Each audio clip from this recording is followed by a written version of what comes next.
সঙ্গীতের মঞ্চে ঝলমলে উপস্থিতি, কণ্ঠশিল্পী আকি আলমগীর আলোড়ন তুললেন লাইভ পারফরমেন্সে। গত ২ জুন ঢাকায় সঙ্গীতপ্রেমীদের জন্য ছিল এক মনোমুগ্ধকর সন্ধ্যা, যেখানে মঞ্চ কাঁপালেন জনপ্রিয় কণ্ঠশিল্পী আকি আলমগীর।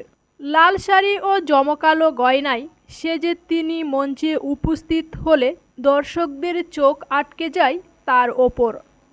স্টাইলিশ কানের দুল, হাতে রূপালি চুড়ি আর অনন্য গলার নেকপিসে তিনি ছিলেন একেবারে নজরকাড়া।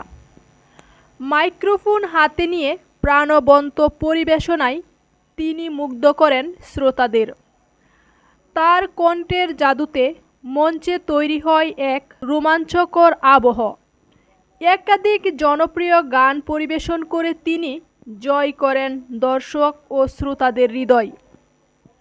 অনুষ্ঠানে উপস্থিত দর্শকদের মতে ওনার কণ্ঠ যেমন মিষ্টি, সাজগোজও ছিল চোখ ধাঁধানো, এক কথায় অসাধারণ।